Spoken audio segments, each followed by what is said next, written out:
Allah bersabda, "Man kana yu'minu billahi wal yawmil akhir." Barang siapa yang beriman kepada Allah dan hari akhir, falyaqul khairan aw liyasmut. Hendaklah dia berkata dengan perkataan yang baik atau diam. Wa man kana yu'minu billahi wal yawmil akhir, barang siapa yang beriman kepada Allah dan hari akhir, falyukrim jarahu, hendaklah dia memuliakan tetangganya. Dalam riwayat Imam Bukhari ada lafaz dalam riwayat Imam Muslim dengan menggunakan lafaz fala yu'dhi jarahu, itu lafaz Muslim, Imam Muslim. Adapun lafaz Imam Bukhari, lafaz yang tercantum di buku ini. Falyukrim jarahu, hendaklah dia memuliakan tetangga.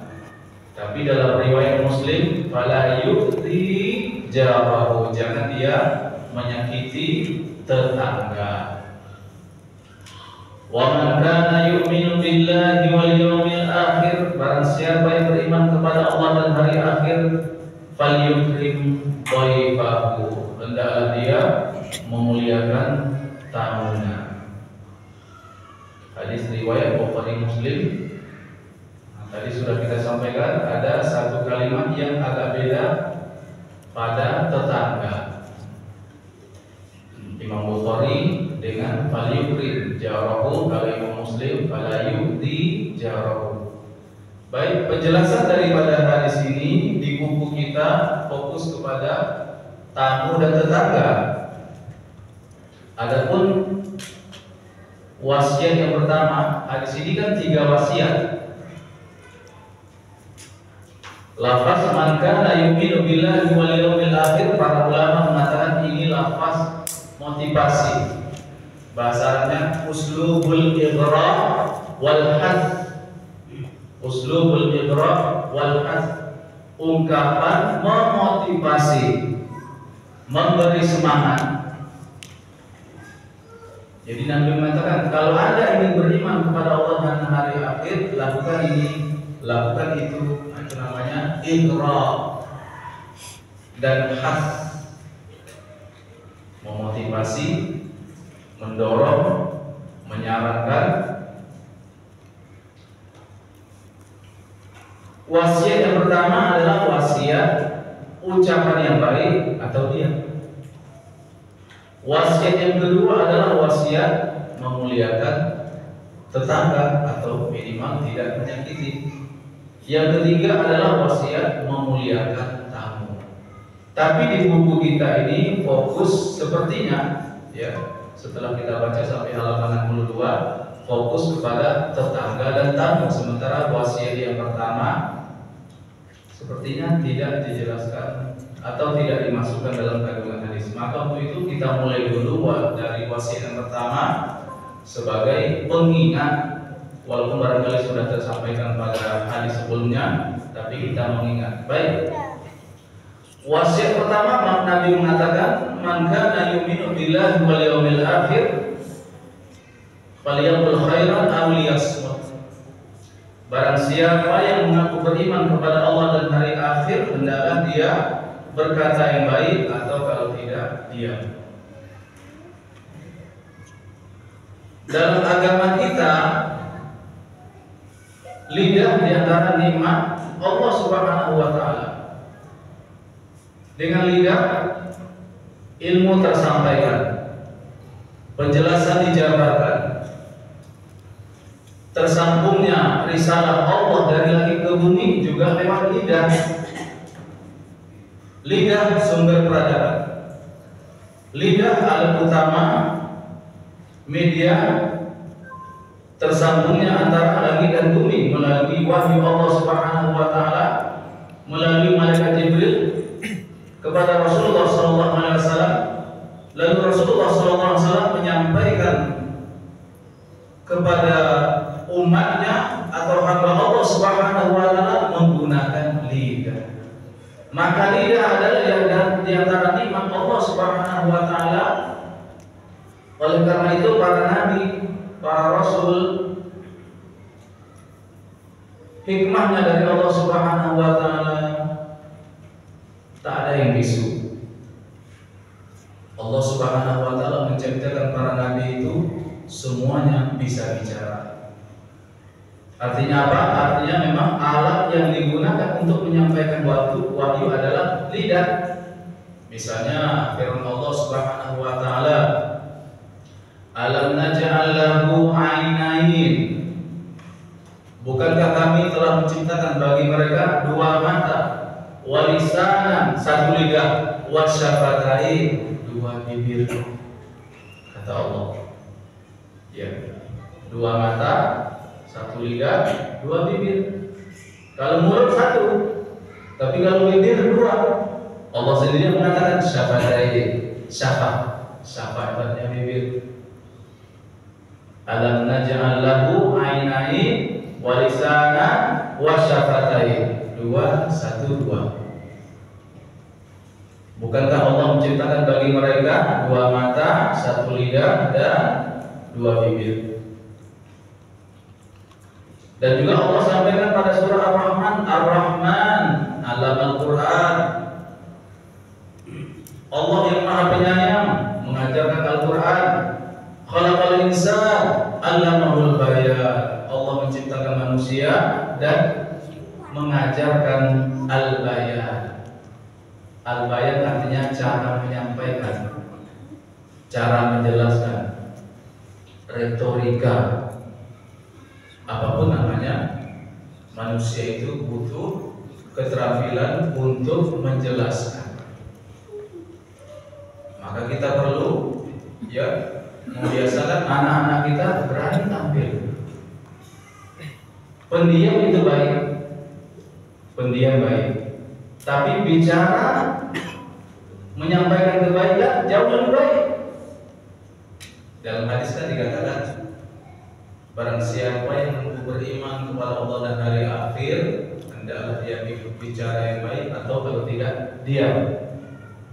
Diam itu baik, namun menyampaikan kebaikan itu jauh lebih baik daripada diam yang baik. Maka anak-anak kaum muslimin, dimulai dari putra putri kita, ajarkan mereka untuk tampil berani menyampaikan kebaikan, tidak menjadi anak yang pendiam. Jadi kita sampaikan bahwa antara lidah, lisan dan bayan adalah diantara nikmat Allah Subhanahu wa taala. Tentang lidah, lidah memang bahaya, tapi menggerakkan lidah untuk kebaikan itu adalah jauh lebih baik. Yang penting kita diingatkan oleh Rasulullah SAW bahaya tentang lidah. Misalnya Nabi menyampaikan kepada Mu'adz bin Jabal, kata Rasulullah, "Ya Mu'adz, kuffa 'alaika hadza."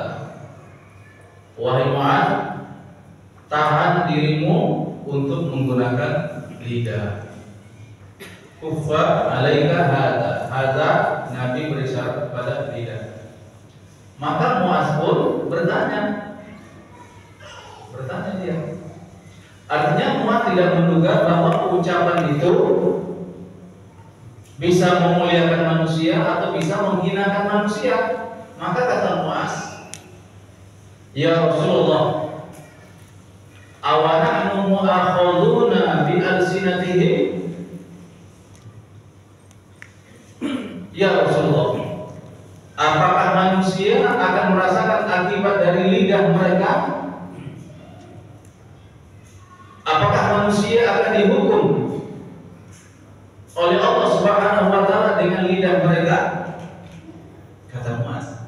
Jadi Mu'adz tidak mengira bahwa lidah itu bahayanya tidak sampai menaikkan derajat manusia atau merendahkan kedudukan mereka. Tak mengira sampai di sana. Maka kata Rasulullah SAW, "Sakilat ummuka ya Mu'adz." Kaget juga Rasulullah.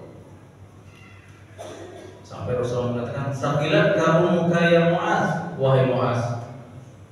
Lebih baik ibumu kehilangan dirimu," bahasa kitanya, "daripada Anda tidak tahu tentang pentingnya lidah." Sakilat ummuka, ibumu kehilangan dirimu lebih baik daripada Anda tidak tahu akibat bahaya lidah. Wa hal yaqubbun nasu 'ala an-nari 'ala wujuhihim aw 'ala manakhirihim illa hasaida alsinatihim. Tidakkah engkau tahu wahai Mu'az bahwa manusia akan dijerumuskan ke dalam api neraka, diseret ke dalam neraka di atas wajah-wajah mereka atau di atas leher-leher mereka, kecuali karena hasil panen lidah mereka. Coba lihat bahasa Nabi, bahasanya detil, sastranya tinggi. Kata Nabi, hasoida. Hasoida jamak dari hasor, makna aslinya panen, istilah pertanian. Misalnya panen padi, bahasa Arabnya hasodurus. Panen jagung, hasodudhurra. Jadi panen itu hasod, ya seperti istilah zakat.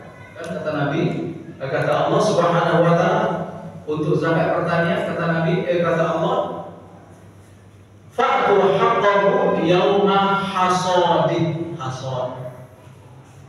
Tunaikan zakat pertanian pada hari panen, yauma hasadih. Nah, ini Nabi menggunakan istilah panen untuk lidah. Ayakubbun nasu 'alan nari 'ala wujuhihim aw 'ala manakhirihim illa hasaida alsinatihim.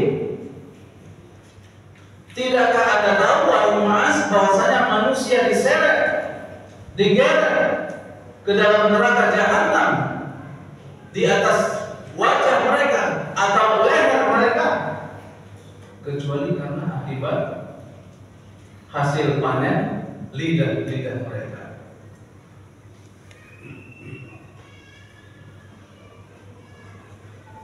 Dalam hadis yang lain, Rasulullah SAW mengingatkan bahwa ada manusia itu lalai. Dia bicara, tapi dia tidak fokus. Dia bicara, tapi dia tidak sadar pembicaraan dia itu baik atau buruk. Nabi SAW mengatakan, "Innal abda la yatakallama bi kalimatin la yulqi laha balan." Sesungguhnya seorang hamba bisa jadi mengatakan suatu kalimat la yulqi laha balan, tidak terpikir dalam benaknya. Artinya dia ngomong, tapi omongannya itu hanya sebatas lidah, tidak melampaui kerongkongannya, tidak melampaui hatinya, tidak masuk ke dalam hatinya, sehingga dia pun lalai menilai dari ucapannya itu. Maka kata Nabi, la yulqi laha balan, tak ada terpikirkan dalam benaknya isi ucapannya, dia ngomong aja.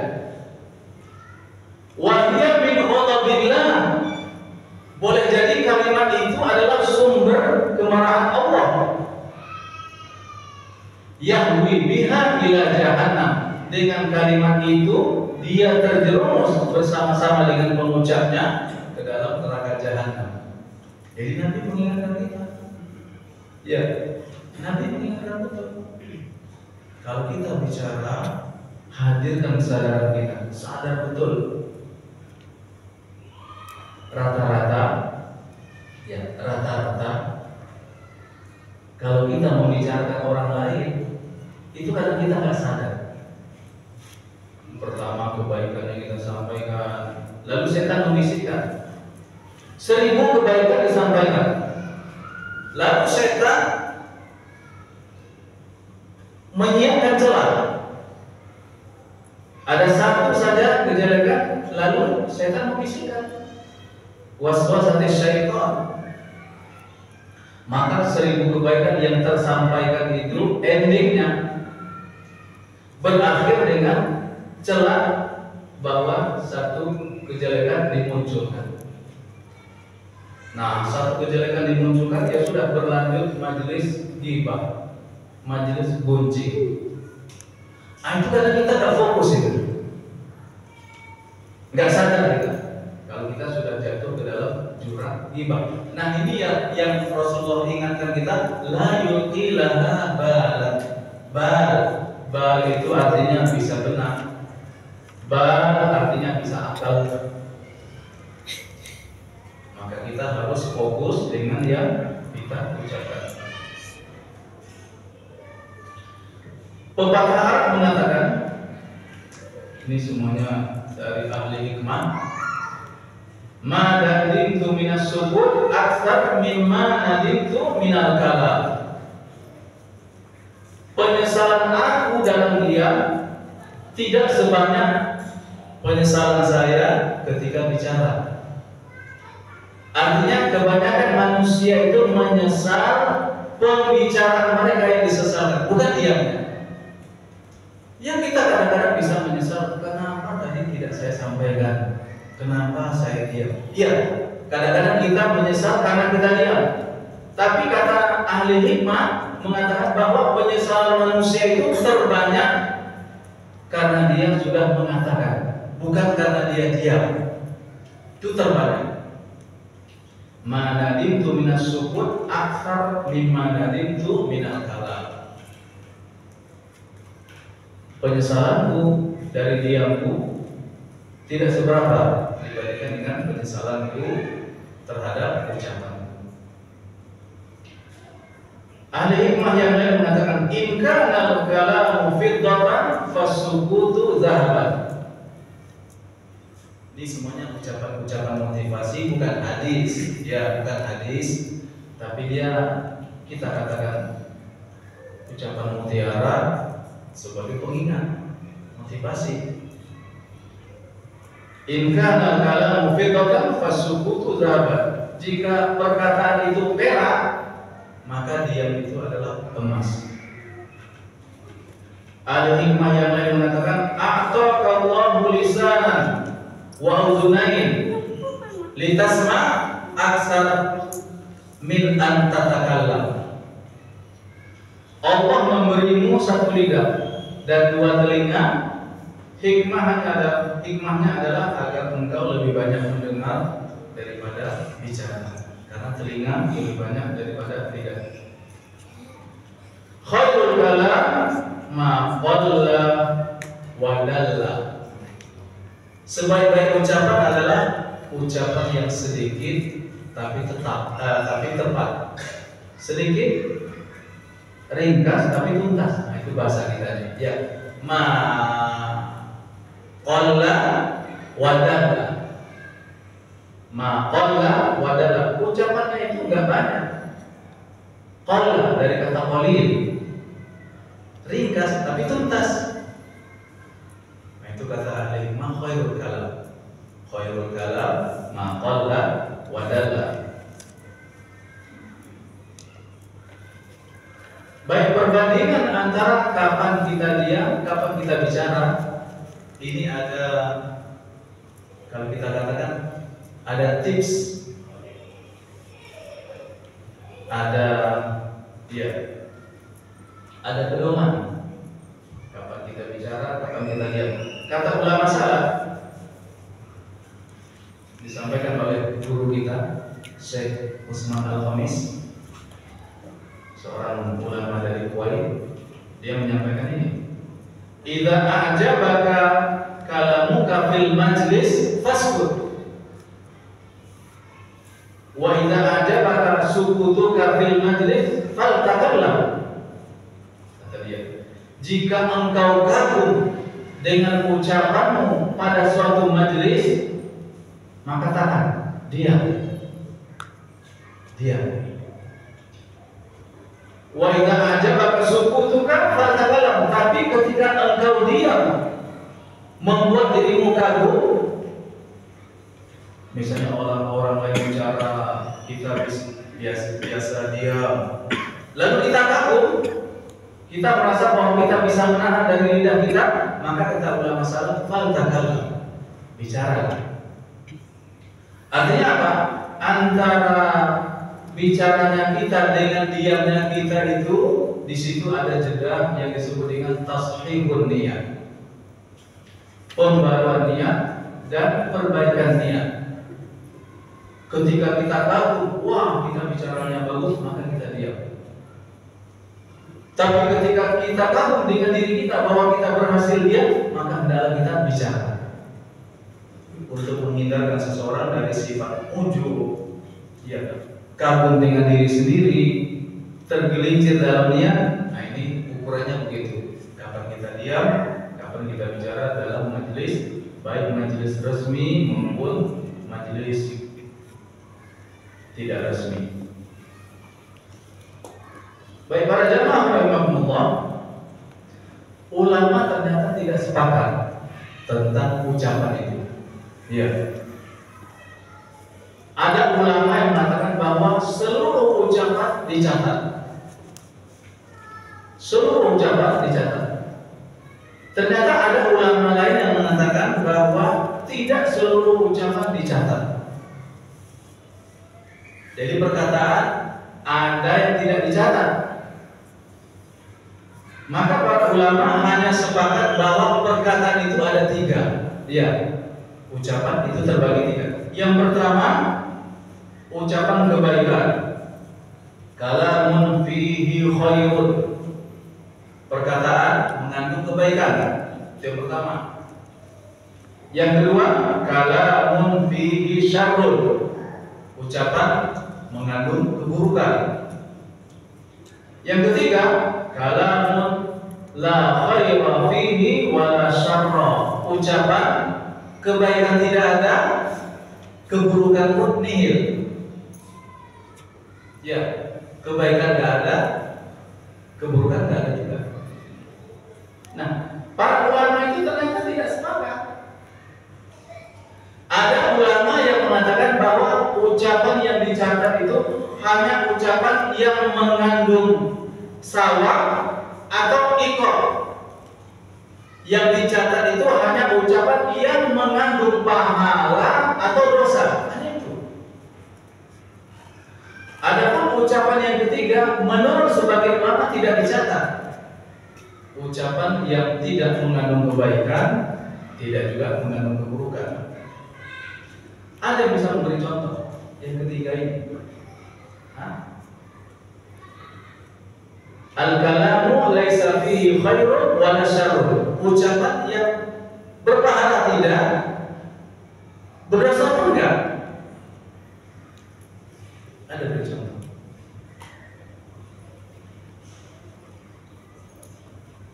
Kira-kira apa ucapan yang pahala enggak, dosa enggak? Bisa kita katakan seperti pertanyaan harian, kecuali kalau sedang sakit. Ucapan kita biasa saja. Kamu mau kemana? Apa kabarmu? Menurut ulama itu ucapan pahala enggak, dosa juga enggak. Baik, kalau kita nanya istri teman, nama istrimu siapa? Itu ada kebaikannya enggak? Apalagi kalau misalnya teman kita di ruang ICU sakit hipertensi dengan darah tinggi, lalu kita tanya, Mas, nama istrimu siapa? Misalnya, alamatnya di mana? Waduh, mempercepat ajal dia. Iya. Jadi ulama pun tidak sepakat. Ada ulama yang berpendapat semua ucapan dicatat. Dalil mereka adalah ma yalfizu min qawli illa ladaihi raqibun atidun. Tidak ada ucapan kalian kecuali dicatat oleh malaikat raqib atid. Apapun ucapannya. Hanya saja ulama sepakat bahwasanya 1 dan 2 dihisab. Dihisab. Bukan dicatat. Kalau dicatat tadi khilaf. Tapi yang sepakat itu dihisab, dihitung. Yang kategori ketiga tidak dihisab. Tidak ada pahala, tidak ada dosa. Seperti pertanyaan kita seharian tadi yang kita sampaikan, ke pasar ngapain misalnya, sudah makan belum, apa kabarmu. Baik, kalau kita bertanya kepada orang yang sakit, apa kabarmu, sesuaikan pertanyaan itu? Kita paling bisa bertanya kepada dia bagaimana, bagaimana keadaannya sekarang. Nah, ucapan yang seperti ini masuk dalam kaidah Nabi, falyaqul khairan aw liyasmut. Maka kita harus detail. Ketika kita bertanya dengan pasien, pertanyaan kita mendatangkan manfaat. Bahkan kalau bisa pertanyaan kita memotivasi. Maka pertanyaan untuk pasien tidak cocok dengan mengatakan kaifa haluka. Tapi yang cocok adalah kaifa tatahassan, bahasa Arabnya. Bagaimana keadaan Anda, membaik? Atau langsung kita katakan membaik insyaallah. Itu masuk falyaqul khairan aw liyasmut. Tak bisa kita menanyakan kepada orang yang sudah sakit, apa kabarmu? Dia sudah sakit jelas kok, masih ditanya kaifa haluka. Nah, itu falyaqul khairan aw liyasmut.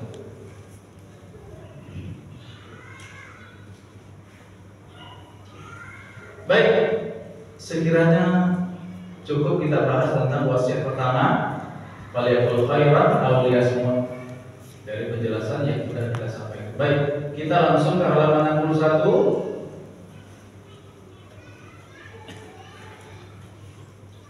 Kandungan hadis, wajib memuliakan tetangga, tidak mengagunya dan berbuat baik kepadanya. Jadi tetangga itu, kita dengan tetangga kaful adza wa badlun nada, menahan dari gangguan, bahkan kalau ada kita menyebarkan kebaikan. Itu namanya kaful adza wa badlun nada. Bahkan Rasulullah SAW pernah menduga bahwa tetangga itu ahli waris tetangga yang lain. Jadi Nabi pernah menduga bahwa ahli waris bukan hanya disebabkan hubungan dari pernikahan atau hubungan antara ayah dan ibu, bukan. Tapi pernah Nabi akan menduga bahwa Allah Subhanahu wa Ta'ala menurunkan ayat waris dan dimasukkan tetangga sebagai ahli waris. Itu dugaan Nabi, dan dugaan Nabi kuat. Kenapa dugaan Nabi kuat? Karena kata Nabi, hampir setiap hari kata Rasulullah SAW, ma zala Jibrilu yusini bil jari hatta zanantu annahu sayuwarisuhu. Senantiasa Jibril itu, kalau dikatakan senantiasa artinya hampir tiap hari. Hampir tiap hari Jibril itu berwasiat kepadaku untuk berbuat baik dengan tetangga. Hatta zanantu annahu sayuwarisuhu, sampai aku menduga bahwa tetangga menjadi ahli waris tetangganya. Luar biasa tetangga. Para jamaah rahimahullah, tetangga terbagi 3. 1, tetangga muslim kerabat. Tetangga, dia tetangga kita, agamanya Islam, kerabat pula, ada hubungan perkawinan atau hubungan rahim. Maka ini haknya 3. Hak sesama muslim, hak tetangga, dan hak kerabat. Kalau hak kerabat sudah tidak perlu kita jelaskan, kerabat kan sama dengan keluarga. Yang paling utama ada silaturahim. Tetangga, muslim pula, kerabat. Nah, itu hanya 3. Yang kedua, tetangga muslim tapi tidak kerabat, jarun muslimun. Ini haknya 2, yaitu hak tetangga dan hak sesama muslim.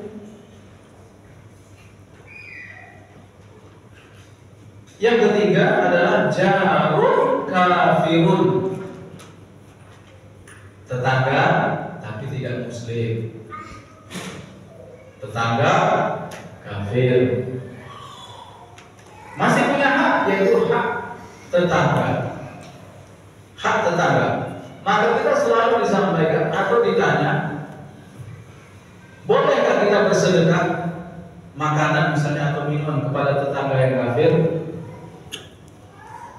Atau kita dapat bagian daging kurban melebihi kebutuhan kita, bolehkah kita sampaikan kepada tetangga kafir?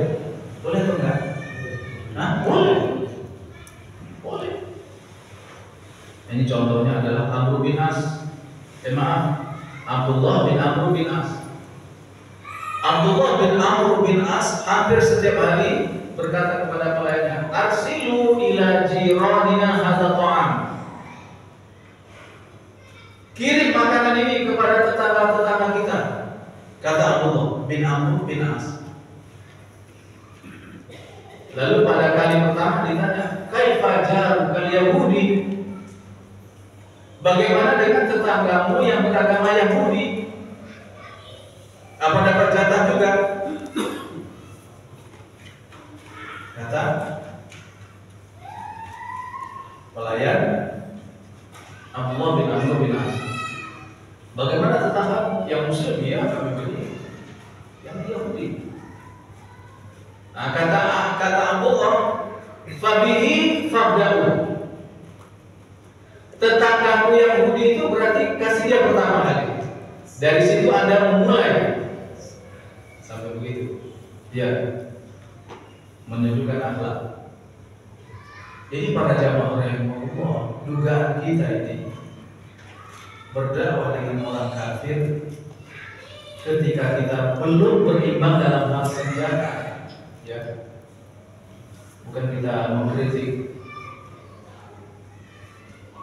siapapun, enggak, tapi hanya kita mengatakan ketika senjata kita belum seimbang dengan senjata mereka, kalau kita lawan mereka justru lebih banyak jatuh korban di pihak kita kaum muslimin, maka dakwah pada saat itu para jamaah, ya, dakwahnya adalah dakwah lewat akhlak, dakwah bil haq.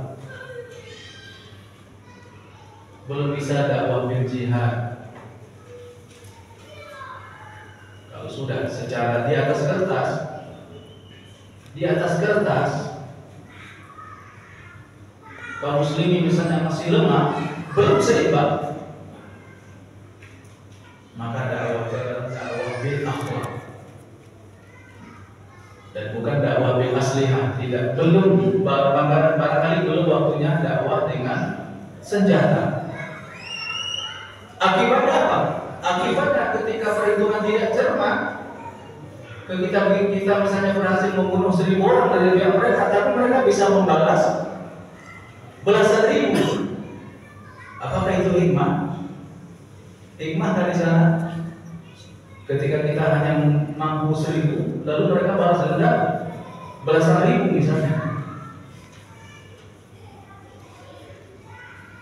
Jadi dakwah itu kalau belum mampu dengan senjata, maka dengan akhlak. Contohnya Abdullah bin Amr bin As. Bahkan Allah nanti akan menyampaikan pada hari kiamat terhadap orang-orang yang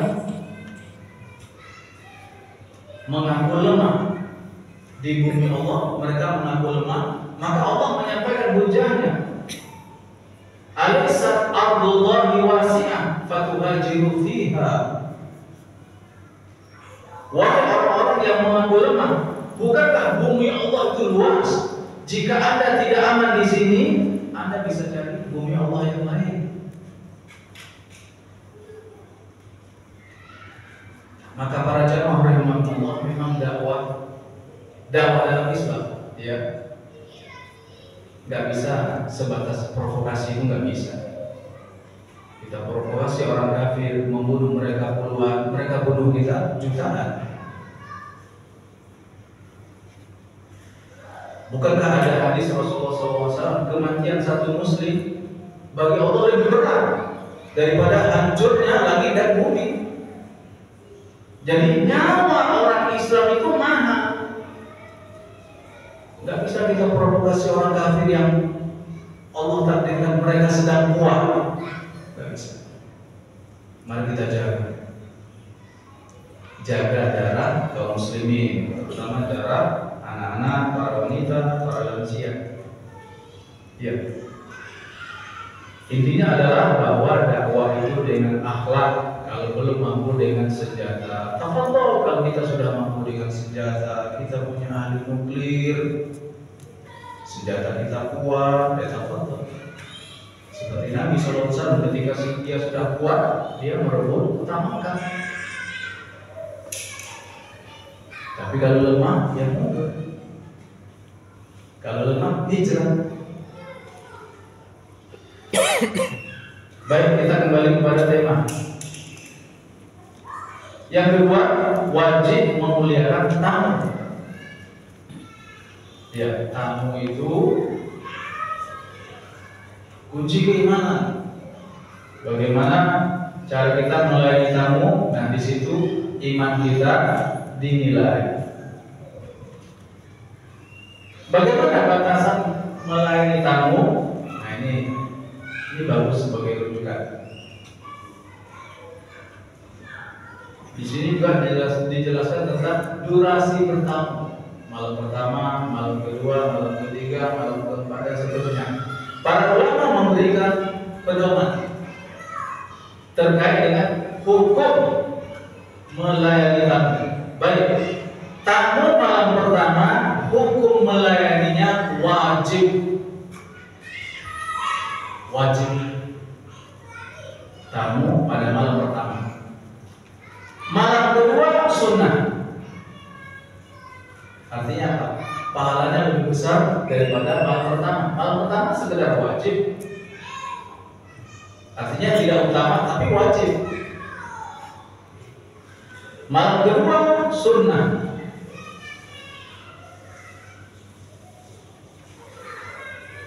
Sunnah muakkadah. Malam ketiga, artinya kalau tamu itu masih bertahan di rumah kita, malam ketiga itu sunnah juga, sunnah ghairu muakkadah.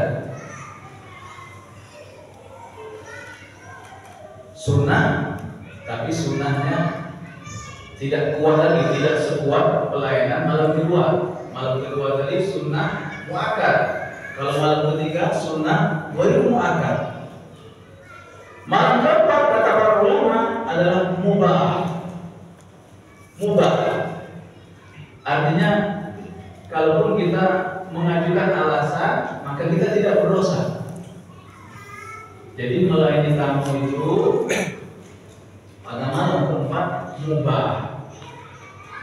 Artinya pelayanan kita tidak seperti malam pertama, tidak berdosa karena sifatnya mubah. Malam kelima ini kata para ulama mubah izharul uzri. Boleh kita menyampaikan uzur sebagai tuan rumah. Ya. Kalau kita merasa diberatkan oleh kehadiran tamu, kalau sudah malam kelima, ya bukan sekedar berat kita misalnya memberi makan atau minum, tapi berat kita misalnya kita punya aktivitas di luar yang kita merasa suka kalau meninggalkan tamu. Banyak alasan. Ya, banyak alasan kalau tamu sudah malam kelima. Nah, ketika kita menyampaikan alasan itu kata para ulama mubah, boleh. Itu dia. Kita ulangi, malam pertama wajib dilayani. Wajib kita melayani tamu. Malam kedua sunnah muakkad. Malam ketiga sunnah ghairu muakkad. Malam keempat mubah. Malam kelima mubah izharul uzur. Boleh kita menyampaikan uzur kita sebagai tuan rumah, sebagai shahibul bait. Jadi ulama merinci itu semua. Jadi status tamu itu dari malam pertama ke malam kedua nggak sama. Hukum melayaninya itu makin lama maka kewajibannya makin melemah, utamanya melemah. Tapi kalau kita tetap prima melayaninya, kita mampu, wah itu ya tentu utamanya lebih besar kalau memang kita mampu. Kita suka saja, tapi kita 2 bulan, suka saja kita. Ya kamu. Cuma kewajibannya melemah. Ya, tagihan dari Allah untuk pelayanan kamu semakin lama semakin lemah. Tapi kalau kita mampu, semakin besar. Kenapa? Karena kamu punya hak. Tuan rumah ada hak dan tamu ada hak, tuan rumah ada hak juga. Allah Maha Adil. Itu tentang tamu.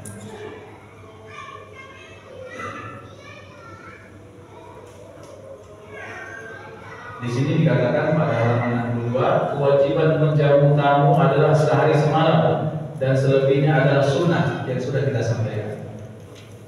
Tidak sepatutnya bagi tamu untuk berlama-lama di tempat rumah, tetapi ia tinggal sesuai kebutuhan. Jika lebih dari 3 hari, hendaklah dia meminta izin kepada orang yang ditamuinya sehingga tidak memberatkan. Artinya malam keempat, tamu kalau ingin menambah hari, maka dia perlu meminta izin kepada tuan rumah. Islam memperhatikan tenaga dan tamu ingin menunjukkan kesempurnaan Islam. Adalah benar menafikan keimanan karena ketidaksempurnaannya. Berdasarkan sabda Nabi, "Man kana yu'minu billahi wal yawmil akhir." Artinya apa? Artinya iman itu bisa berkurang. Bukan berarti iman itu antara sempurna dengan nihil, bukan. Tapi iman itu berada di antara yang sempurna atau yang kurang. Ya. Nah, ini adalah akidah Ahlussunnah wal Jamaah. Ya, Ahlussunnah wal Jamaah berbeda dengan Khawarij. Kalau Khawarij bahwa iman itu bisa 100 atau 0. Nah, itu Khawarij. Kalau Khawarij melakukan dosa besar itu sudah kafir, artinya imannya sudah 0. Kebalikan daripada Khawarij adalah Murji'ah. Kalau Murji'ah mengatakan bahwa iman itu mesti 100%. Kalau dia tidak kafir, maka imannya 100. Nah, itu kalau Murji'ah. Ini selalu kita ulang-ulang karena ini adalah masalah akidah. Nah, kalau Murji'ah, iman orang thalibul ilmi dengan iman orang awam bagi Murji'ah sama. Iman ketika kita berada di masjid dengan iman ketika kita berada di pasar bagi Murji'ah sama. Orang yang melakukan maksiat bagi Murji'ah imannya sempurna. Sementara bagi orang Khawarij imannya 0. Ahlussunnah wal Jamaah tentang iman berada di antara Khawarij dan Murji'ah. Bahwasanya al-imanu yazidu wa yanqusu. Iman itu bertambah dan berkurang. Iman itu sempurna atau tidak sempurna.